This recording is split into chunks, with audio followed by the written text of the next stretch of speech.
It's time for another Out and About with Jamie Grout podcast. Thank you so much for joining me today. In the year 2025, we plan to do more podcasts focusing on what's going on in Newton and Grinnell, but occasionally we'll step outside the area and find some interesting folks to talk to. Want to thank our Grinnell-focused sponsors, including Grinnell State Bank. They do a great job at Grinnell State Bank. Stop on in and talk to them at one of their fine locations, including Grinnell, Johnston, Marengo, and Polk City. Check out their online and mobile banking that they have available, and you can get started opening new accounts in just 15 minutes at Grinnell State Bank. Go to their website, grinnell.bank, and check out all their services.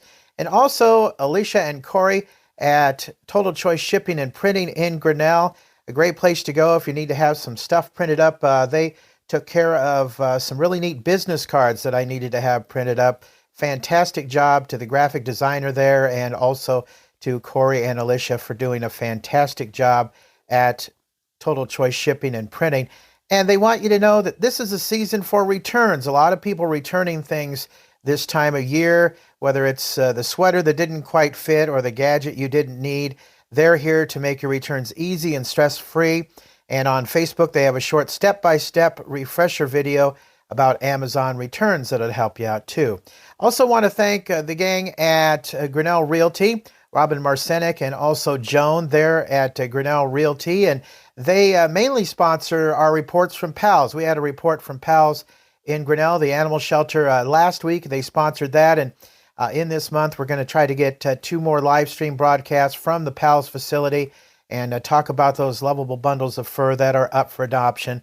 And again, it's sponsored by Grinnell Realty. And now, on to a best of podcast. This is one of my earlier podcasts that I did last year with Grinnell's Mayor Dan Agnew. My conversation today is with Mayor Dan Agnew of Grinnell. Thanks for joining me, Mayor. I appreciate you taking the time to talk to me. Thank you for the visit. Appreciate it. Okay, so you're CEO of Grinnell Mutual. You could retire, do just about anything you wanted to do, and you decide you want to become mayor. What made you decide you wanted to do that? Interesting story, and I've told this to a million people. I had a couple people from the community at one point ask me if I would run for mayor. And I said, yeah, I would be interested, but I wouldn't run against the standing mayor at that time, who was Gordon Canfield, whom I had worked with for 20-some years at Grinnell Mutual Reinsurance Company. I had a lot of respect for him. But I mentioned to Gordon that I had been approached by some people, and Gordon had been mayor for quite a number of years. And I knew that he was thinking about retiring. So I mentioned this to him, and he said, well, he was going to run one more term, and then he would let me know. Mm-hmm. And I said, fine, that was fine with me. So one morning, and I'm going to say it was in June or July, about 7:30, a phone rang, and it was Gordon on the phone. He'd had some health problems, and he decided that was it. He didn't want to go through another run and go through a 2-year term. So he said, get your name in the hat. I did, and I've been mayor ever since. How long has that been? This is my 7th year. Oh, it is? Okay. So I'm in my 4th term because the mayors here are 2-year terms. So yeah, I will come up for renewal, if you will, re-election next year. Okay. So when you became mayor, was it more difficult than what you thought, or was it about the same as what you thought, or less difficult? I would say it was about what I expected. The hardest part was moving from finance of business to finance of a community, city finance, state finance, complete different world. And it took me a while to wrap my arms around that. Mm-hmm. Even though I knew finance from business standpoint very, very well, it was a different animal when you come to financing of a city. I can imagine. It would probably be a challenge at first because you were in one world and then you get into another world. Exactly. Yeah. So every city has its challenges. What are some of the challenges for Grinnell? Well, probably the biggest thing we're facing right now is getting our new water system up and in place. You know, communities in Iowa, the age of the communities, most of them, the infrastructure is aging dramatically. We have been putting together a comprehensive plan every couple of years. We review it, put a 5-year comprehensive plan out on what needs to be done, such as when we came to the sewage treatment plant, which was coming online just in my first year here. And then developing a water treatment plant to replace our current one, replacing wells, deep wells that we get our water from the Jordan Aquifer. So that's a project. And how often do you replace them? How often do you have to drill new wells, if you will, as compared to working with the old ones? Street infrastructure, the age of the community, lines that are underwater, whether it be a sewer or water line, they're aging. Streets are aging. So we've put together a comprehensive plan. Basically, if we tear up a street, we will look at all the infrastructure within that street, lines, water lines of sorts, storm sewer lines, and replace those at the same time. How about city staffing for all the different departments? Are they in pretty good shape? They're in great shape. We've got some great people. We have very little turnover other than in our public safety group, the police department, even our ambulance service, fire department, great tenure of those. The police department is just a different animal. Okay. People talk a lot about property taxes these days and whatnot. And there's some complaints about it. Some say it's too high.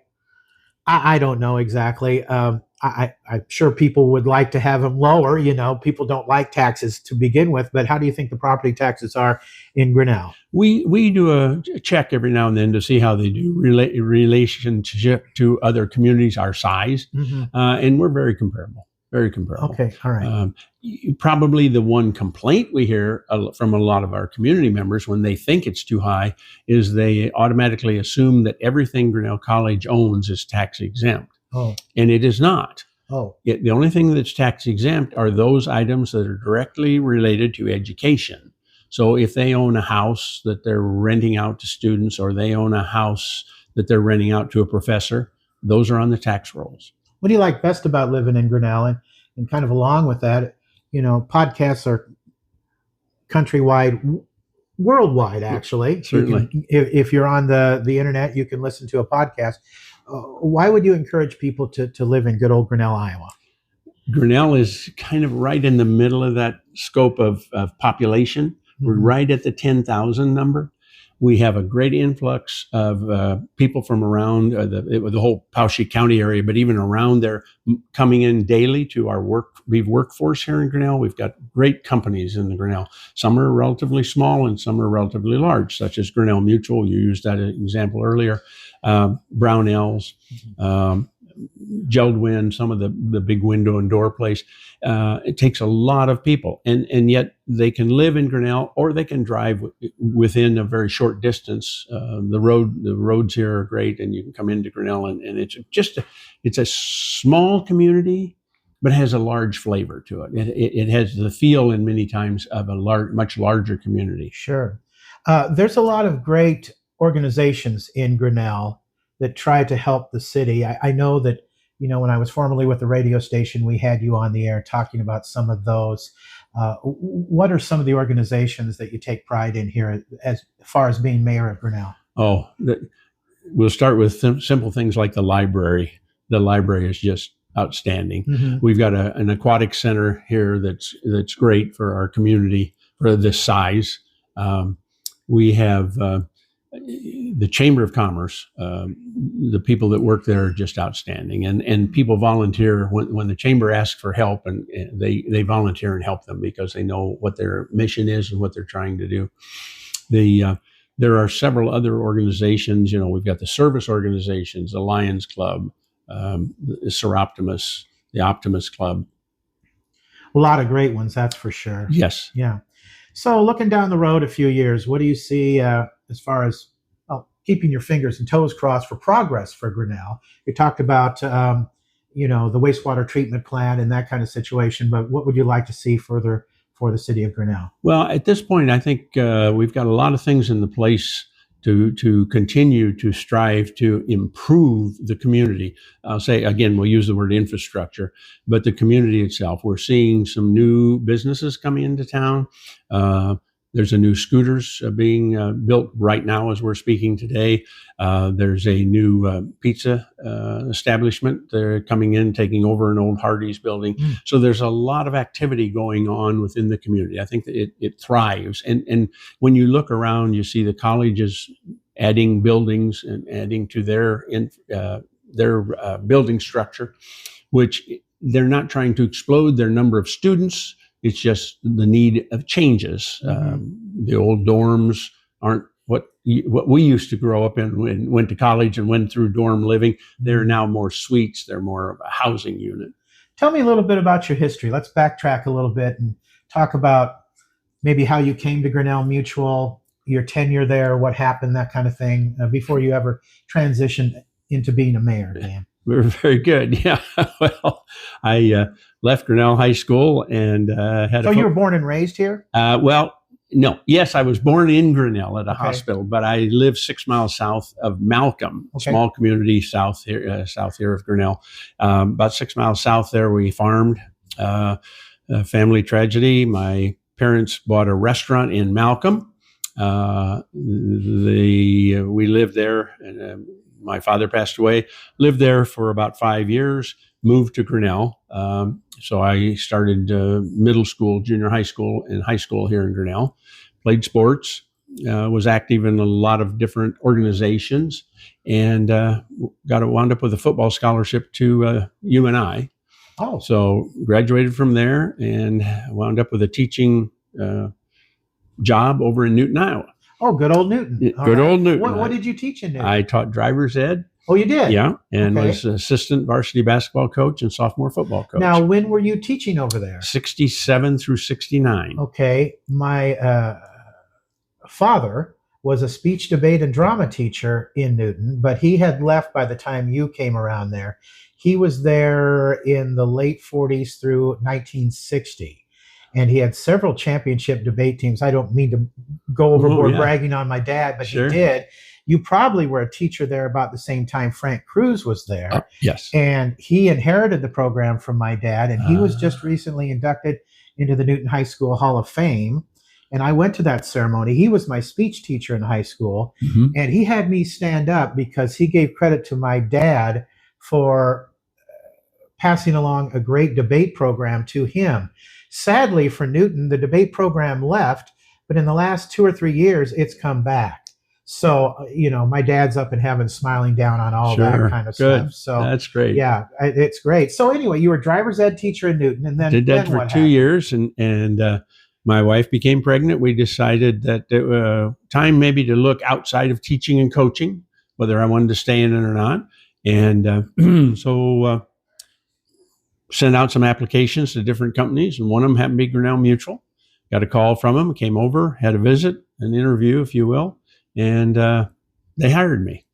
And so they hired me. I started right after I finished teaching that school year in 69. And what did they hire you for, Dan? A marketing representative. Now, what that meant was you called on agents and county mutuals that Grinnell Mutual reinsured and educated them or brought them information, brought them materials they might be needing. So I traveled. They had me, went through a training period, and I traveled the northern half of Illinois for 18 months.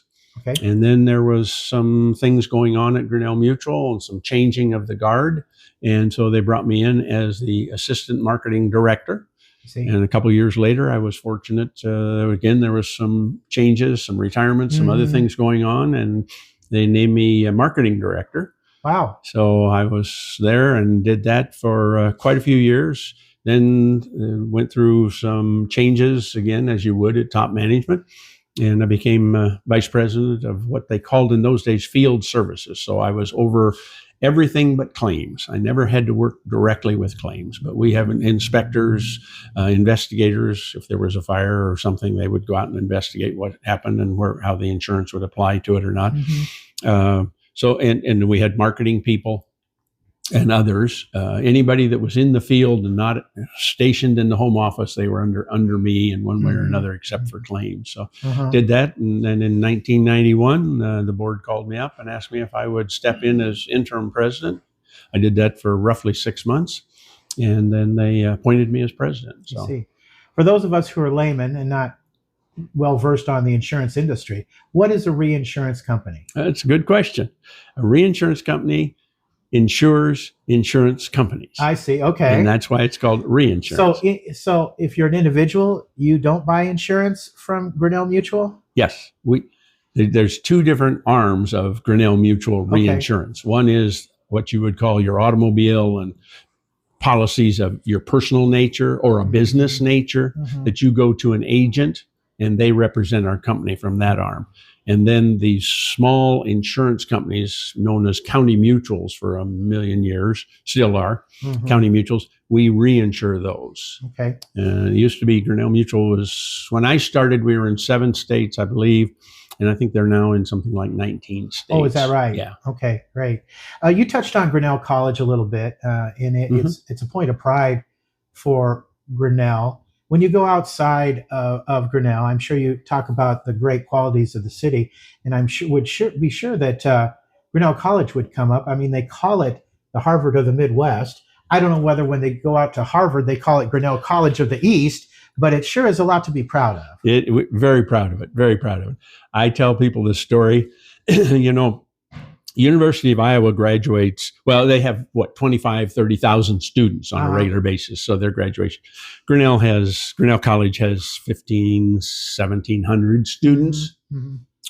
I don't care where I go. I don't care what community I'm in. I'll be sitting with a group of people. We'll be discussing something and they say, where are you from? And I say, I'm from Grinnell, Iowa. And they say, Grinnell College, somebody related to them, the neighbor, somebody either interviewed or came to Grinnell College or they went to Grinnell College. It's amazing how many people have some connection to the term Grinnell College. Wow. They even know where it is. It's proud. It makes you very proud. It's very famous. I have to ask you this because you've been around Grinnell for a number of years. And even living in Newton, growing up there, I would tune in to 1410 KGRN and hear Frosty on the air from time to time. You have to have known Frosty. Can you tell me about him? I've never talked to the man. I always wanted to. I think he's living down in Key West still. But yes. Can you tell me some stories about him? Some things you remember about Frosty Mitchell? Oh, yeah. Frosty, I'm not sure what the word I would use. It's like he was an igniter. He made things happen because he got his heart and soul behind it. Tell you a fast story. I was I think I was a freshman in high school. I don't remember exactly. There was a snowstorm, girls' state basketball tournament. You know the story. Yeah. Frosty was in Des Moines at that time. I think he worked at KIOA maybe. He did. And he did a DJ sock hop at Veterans Auditorium that night during the snowstorm. Yes. And I remember waking up one morning and his wife was pregnant and she had just delivered. And he came on that morning and started telling a story about what she wanted him to do and stuff. And she said, well, you better go because we're going to have twins here. Yeah. And I remember that from a young age. And then here he was in Grinnell, Iowa, and, broadcasting University of Iowa football games, broadcasting Grinnell High School athletics, whatever it was. Frosty was there and always doing it. He sponsored softball teams, fast pitch softball teams over the years. He sponsored a lot of different organizations or their activities and was involved in a lot of those. He was kind of the voice, I hate to say of Iowa, but he almost was. I mean, Jim Zabel was there from WHO with sports, but then there was Frosty Mitchell. And Frosty always had intimate stories, family stories about this person, especially the kids. Yeah. He could tell you who their parents were, who their aunts and uncles were, and where they played ball and where they did this and how they got there. He just had a knack about it. He had an encyclopedia of knowledge. He did. He really did. Yeah. And I missed, as a kid growing up, I would hear his play-by-play for the girls' state basketball tournament back when it was 6-on-6. Yes. And, he'd have that Frosty Mitchell voice down like this. She eyes it, she skies it in the Valley of the Giants. And it was just Frosty. I mean, he's a legend. He is, like you say, Jim Zabel, Frosty Mitchell, two big legends. And Frosty, I know, started out at KIOA. He was a boxer, but he came to Grinnell, got the radio station going here. And still in my mind, and I'm sure a lot of folks who live in Grinnell still, a legend. Yeah. Well, you may remember Robert Ray when he was running for governor. there was a plane crash, and Robert Ray was not able to be on the campaign trail for a few months while he was, I think it was his back that he broke. Yes.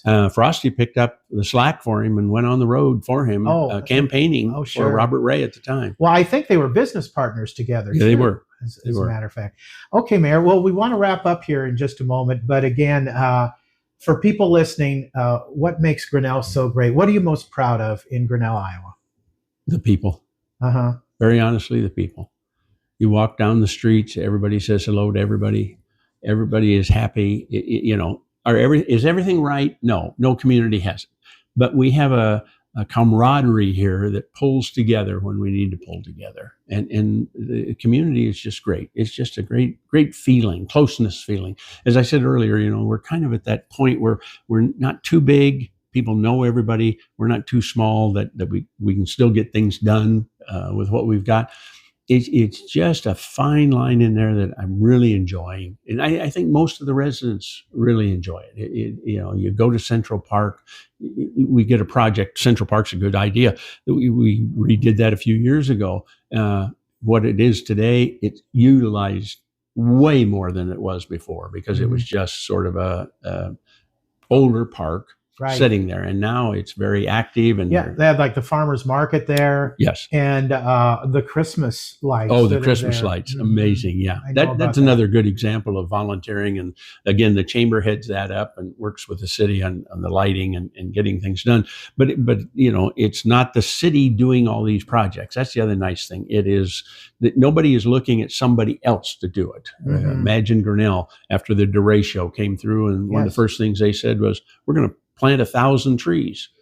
Well, they did. And they're still planting trees, to help recover from that derecho. And later this month, kites over Grinnell. Yes. You don't hear about that other than someplace else in the world, maybe over in China or Asia somewhere. I don't know where they have another kite festival, but I know they do on the other side of the world. But it's coming up later this month at Arons Park. Yes.